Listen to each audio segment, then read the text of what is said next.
페인 포인트가 뭔지부터 알려주면 제일 좋을 거라고 생각을 했는데 이미 사람들은 그걸 너무 잘 알고 있고 그걸 해결할 수 있는 되게 작은 것부터의 그 솔루션을 되게 원하고 있었구나 라는 것들을 되게 많이 느끼게 된 것 같아요.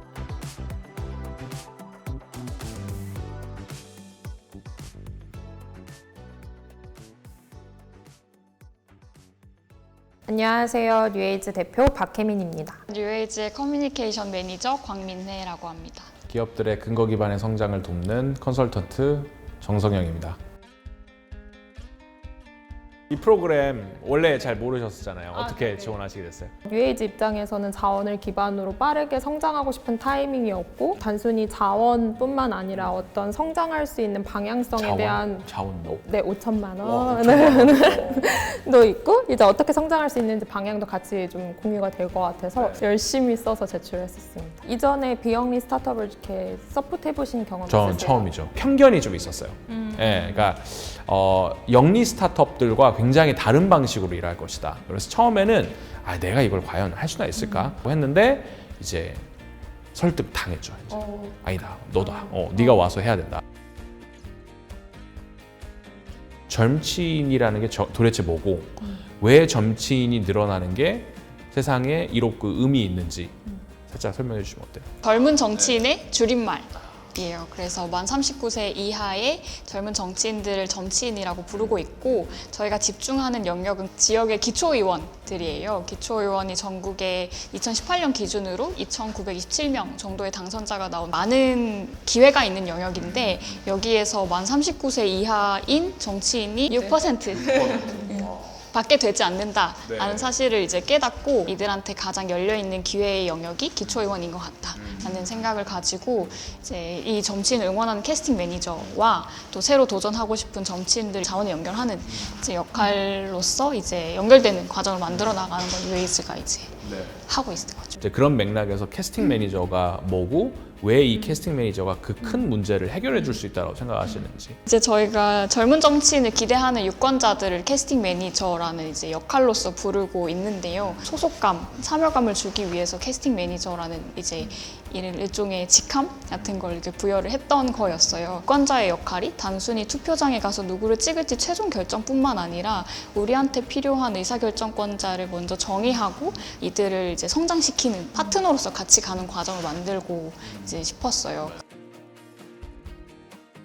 저희가 폴이랑 5개월 정도 했잖아요. 한 미팅을 11번 했던 것 같아요. 그것밖에 안 됐네. 네, 5개월? 뉴에이즈가 뭘 하려고 하는 곳인지 많이 뾰족해진 것 같아요. 유권자와 함께 동네 점치인 키우는 에이전시다라고 언어를 되게 뾰족하게 설명을 만들었고 그 과정에서 그 아산나눔재단 지원을 받아서 저희는 주로 후보자 성장 프로그램을 만들어서 점치인을 발굴하고 실제 성장하는 과정 그리고 정당이나 언론이랑 연결하는 과정들의 일련을 하나 만들고 동네 유권자인 캐스팅 매니저를 더 많이 모일 수 있게 하는 일을 했고 마지막으로 사실 후원자라고 하는 이제 뉴에이즈의 든든한 버팀목이 되어주실 분들을 모으는 세 가지에 되게 집중해서 해왔던 것 같아요. 근데 해오면서 결국에 다 데이터 연결되어 있구나라는 걸 느끼게 되는 게 사실 뭐 후원자분들 중에 대다수가 캐스팅 매니저이기도 하고 또 캐스팅 매니저가 많아지면 또 지역에서 점치인에게 힘이 되어줄 수 있는 그룹도 더 많아지니까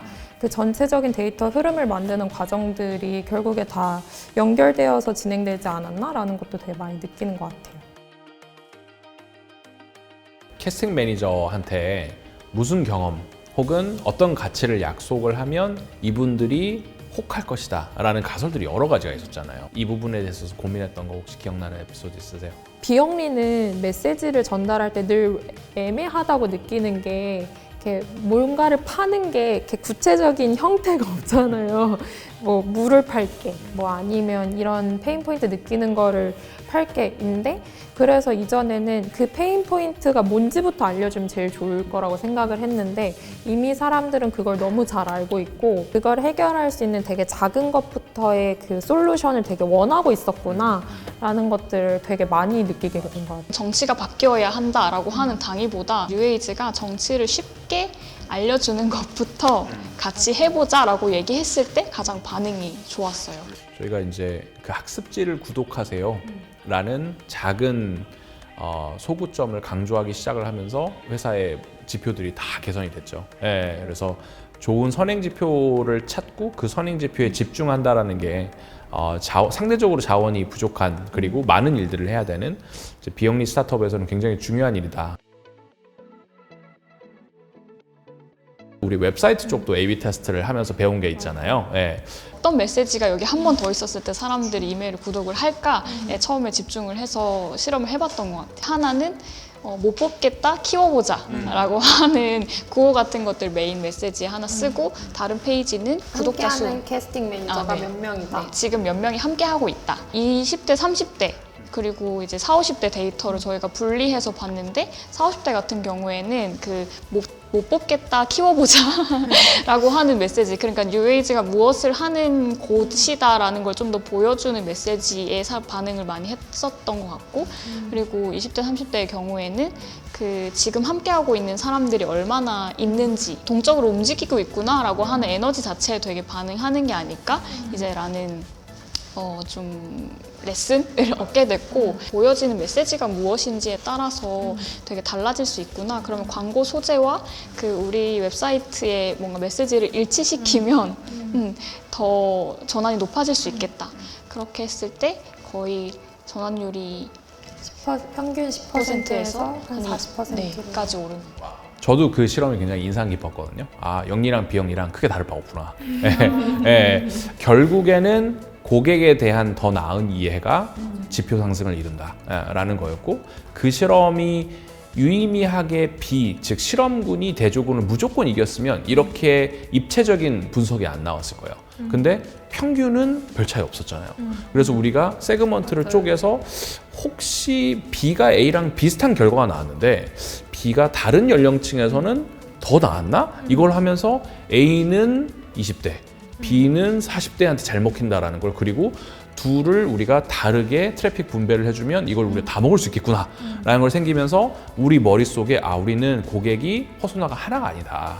우리는 그게 연령대가 됐든 정치적 성향이 됐든 혹은 다양한 데모그래픽이 됐든 우리는 고객이 다양한 퍼소나를 갖고 있고, 이것들을 우리가 이해를 하면 할수록 우리는 더 잘할 수 있겠구나 라는 약간 신호탄 아니었나 싶었어요.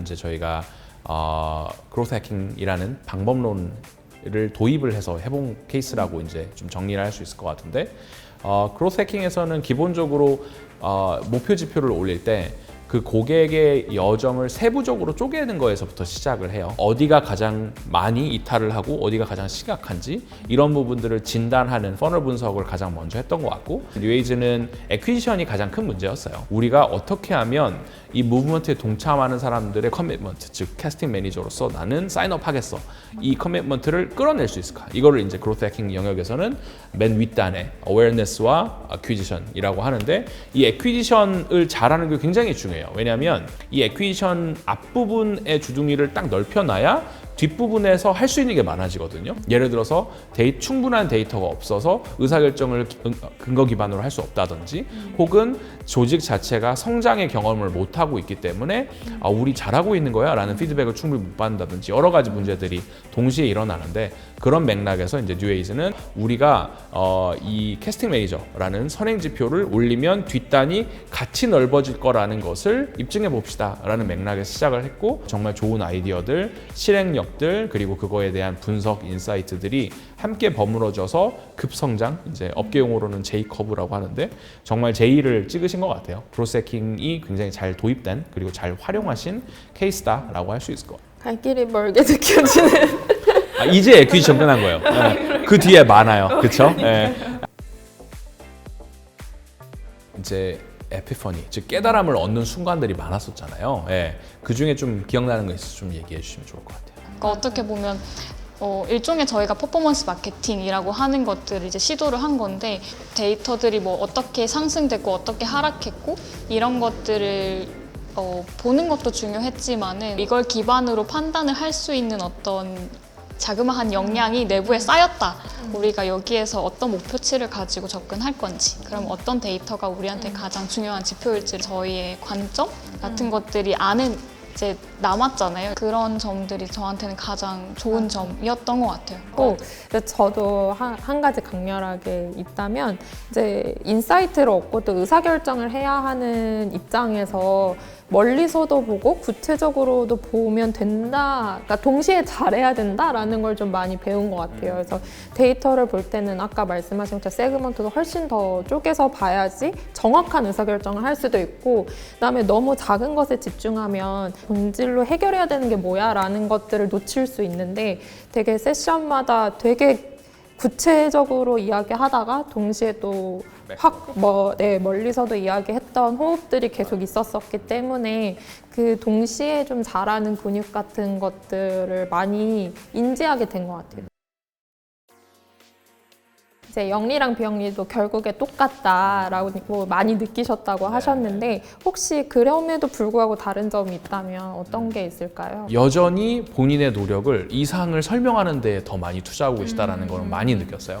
영리 쪽에서는 사실 이상은 생각보다 크게 중요하지 않아요. 성장을 만들어내는 스타트업들은 대부분 고객의 문제점에서 시작을 하는 거거든요. 예. 그래서 이쪽 고민에서 더 많이 이쪽 고민으로 오시면 비영리 스타트업 분들도 본인들이 만들고자 하시는 그런 무브먼트를 맛보실 수 있지 않을까 생각이 많이 들더라고요. 그게 비영리 스타트업의 과제라는 생각도 하거든요. 하다 보면 이게 개인의 문제에서 출발하지 않고 사회 문제를 진단하면서 출발한다는 시작점에서 그 간극이 계속해서 생기는 것 같아요. 이제 다음 기수분들이 이제 들어오시잖아요. 혹시 해주고 싶은 말씀이 있으시다면?